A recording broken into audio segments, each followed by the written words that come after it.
I'm videotaping with myself today while we do session 1. So we're going to get into our social issue book clubs. So something that we need to talk about with the idea of a social issue is that a social issue is a problem, okay? We all have problems in our lives. Sometimes these problems can be caused by social groups. Sometimes these problems can be caused by our life. Sometimes these problems can be caused by situations or systems and things like that. So if you can think back to when we did our literary nonfiction unit, we talked about a bunch of social issues. So before we even get started, okay, we are going to real quick, I want you to review what are some different social issues that you can think of. Okay, so a couple things that we said were we had poverty, racism, segregation, child abuse, sexism, living with a disability. We talked about a ton of different things, okay? Being with other people are going to create problems in our lives. People can cause problems for us. We can sometimes cause problems for them, okay? That's what the word social is. Social is being around other people, okay? And so this right here, being in a social world, knowing just people will cause problems, okay? That's just the nature of human beings. We're not all puppies and rainbows and living on sunshine. We all cause problems for each other, okay? And we are going to be reading books that have a lot of problems. And the thing about problems and the thing about social problems that we can read in books is that we all deal with them too. It may not be the same problem, but we all deal with some sort of problem as we live our lives. And we may not be dealing with a certain problem now, but we may come across that problem as we get older. But we will all be having problems. And so what we're going to do here is we're reading these books where characters are going to go through some serious trouble. They're going to have problems. They're going to be dealing with things, whether internally, externally, but they're all caused by other people around them. And our goal here is to learn from what these characters are going through and learn from their problems, okay? So I like this quote here. It said, Richard Rorty said that we need to meet a lot of people so that we can imagine many ways of living and understand how others experience their lives.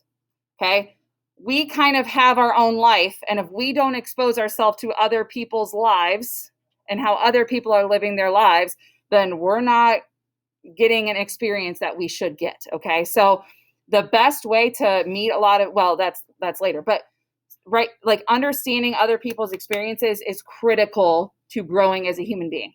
Okay.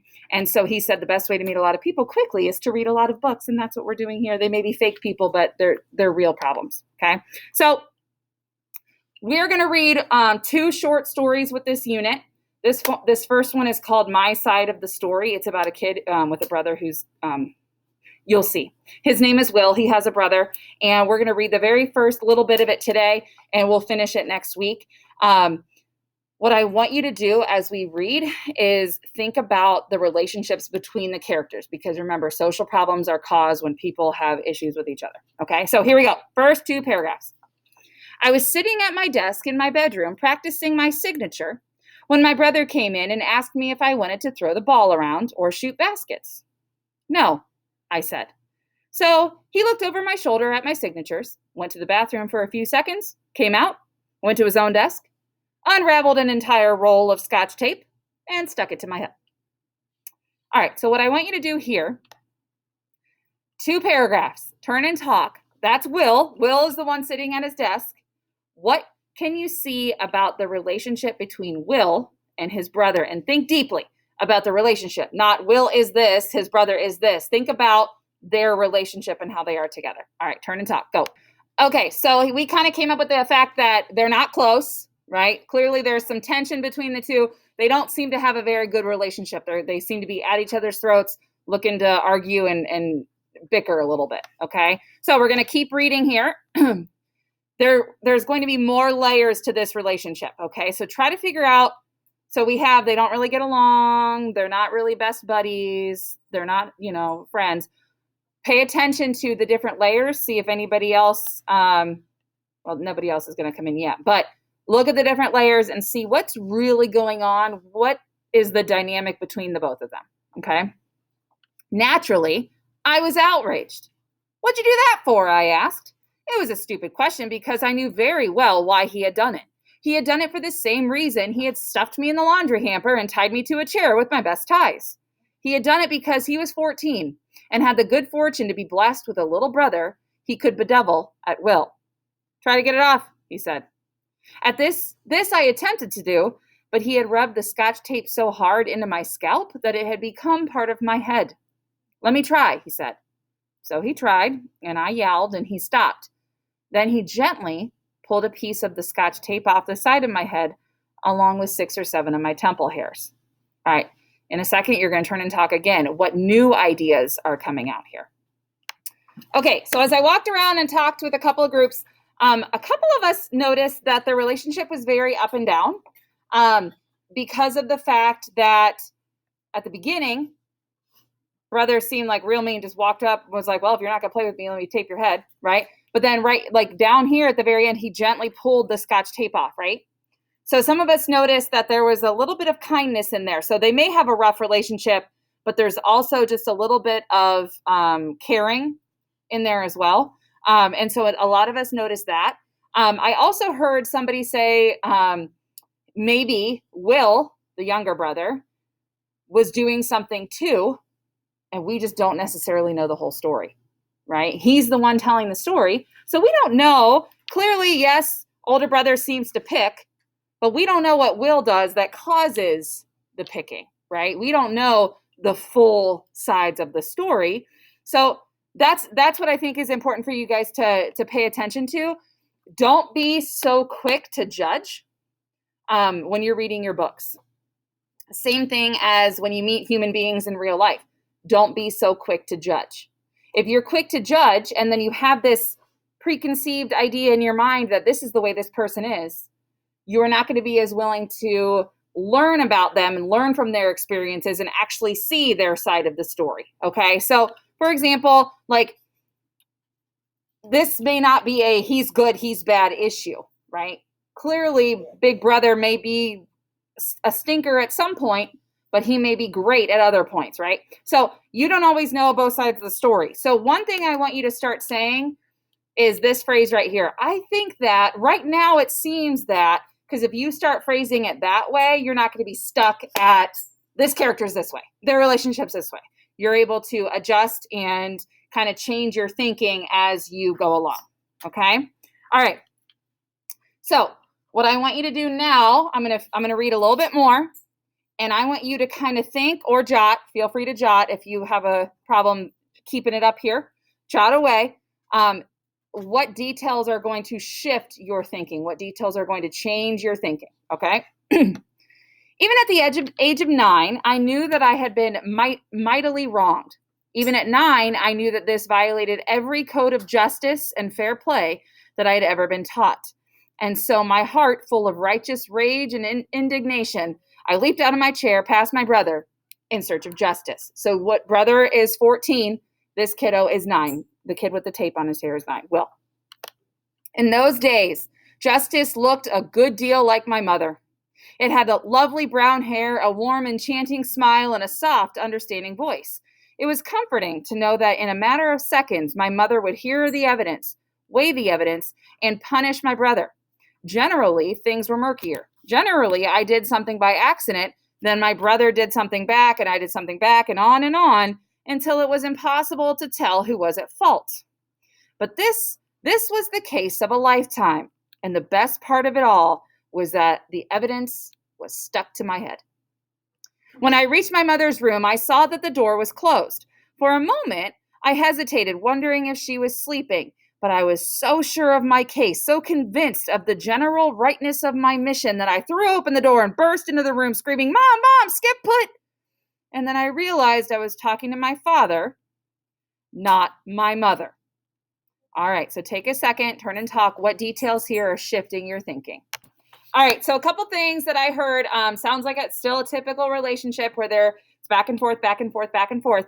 But then a lot of us noticed, okay, why was he more like he seems sad that he got his dad at the door instead of his mom, right? So why was he going to mom? Why was mom the voice of justice, right? So one thing I want to talk about is in the past, we've gotten really good at identifying characters, identifying character traits, figuring out what these people are like and how we can take these people with us as we read. What I want you to think about now is the relationships, and we kind of did that with as we know him now as Skip.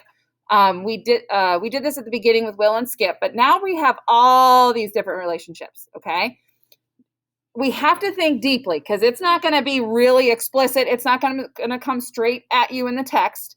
You have to make an inference. It's going to be an implicit. Remember, it's going to be kind of hidden. We have to make an inference on what these relationships are. So, for example, and you can use what your life to support. You have Will and Mom. We haven't even met Mom, but we kind of know how he describes her. You have Will and Dad, and he was kind of upset when Dad got there. Skip and Mom, and Skip is the older brother. Skip and Dad. And then you can kind of try and make not a snap judgment. Remember, we're going to be able to have our judgment is going to vary, right? Because we're not going to make a judgment and stick to it. If we decide something where it's gonna be have a little bit of leeway. Talk about Mom and Dad, and then Will and Skip is the relationship we know most about. Okay. So what I want you to do is I'm going to give you 3 minutes. Turn and talk to your book partner or somebody around you if you're not with your book partner, or maybe you're missing part of your group. Turn and talk with your book partner or someone around you and try to figure out the relationship dynamics between all of these characters. So it is easier to talk about Will and Mom, Will and Dad, and Will and Skip because we are getting Will's perspective. Okay? It is easier to get Will's perspective because it's the one that's right in front of you. You have to think about your experiences, and you have to think about what you know so far in the story and be able to make those kind of judgment calls on those relationships and make those inferences on those relationships, but also be willing to change. Because you may have a friend that they're going to complain about their brother the entire time that you talk to them. And you only get your friend's side of the story. And then all of a sudden you go meet their brother and they may be the coolest person in your opinion. And you actually, you change your judgment. You change your thought process. So for example, with Mom and Dad, we don't have a clue who Mom and Dad are. We know that Will seems to have a better relationship with Mom. Maybe it's because Mom favors him. Maybe it's because Mom's a more soft, right? Maybe it's because Dad is more strict. But Will seems to want to talk to Mom. So knowing relationships around us, knowing relationships we've seen on TV, read about in books, relationships that have been in movies, our parents' relationships, knowing these relationships, we can kind of form a beginning judgment on probably the way that Mom and Dad are. Maybe one of them is more strict, and assuming based on Will's perspective, perhaps Dad is the more strict one.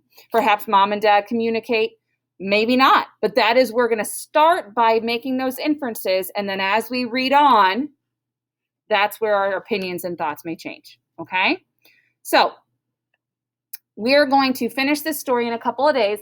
What I want you to do right now is in your reader's notebook that I told you to get out earlier, you are going to write these in. So while we're going to get started into our books here in about 5 minutes, what I want you to do is focus as you're reading on the issues between characters. You are going to get introduced to at least one, and then you're going to be able to listen for or read for what these certain characters are going through with other people. And you're going to jot down, okay, stop while you're seeing things happen and say, okay, what's happening between these two characters? Jot those thoughts down. And then you need to keep in mind that your ideas will shift. You are going to make a snap judgment in real life and in a book and in a movie and whatever, but you have to be willing to make a mental shift and be aware of that shift that is really happening. Okay, so this is a chart that we're going to add on to as we continue with this unit. This is what I want you to write down so far. So readers, look for issues in characters' relationships. So while you are reading, you're going to look for those social issues, relationship issues between the characters. Okay, whether it be they don't get along, Mom is mean, Dad is mean, however, Mom is You can tell that mom and dad have a power struggle, however you notice it, okay? But while you're going to do that, you're going to, number one, stop when you notice trouble in a scene, minor or major trouble, and ask, okay, what's happening between all of the characters here?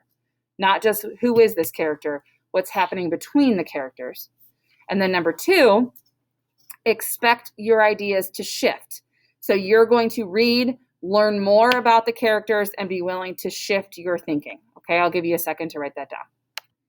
Okay, so here's the goal for today, okay? You are going to spend the rest of the period getting into your books, which gives you about a half an hour, okay? You are going to start reading, and I want you to start looking at characters' relationships with each other, and you are going to jot, okay? So what I want you to do is maybe take some notes, and this is a good example of some notes that somebody has taken in the past. This is the main character, and then they have dad, mom, RT, a couple other characters, and then they kind of just jot their notes with it. So this would be a great place or a great way for you to organize your thoughts. If you don't like this way, you don't have to do it this way. But as you read, just jot down, okay, here's what I think is happening. And again, be willing for your ideas to change, okay? All right, so go ahead, open up your books, open up your reading notebook, and start jotting.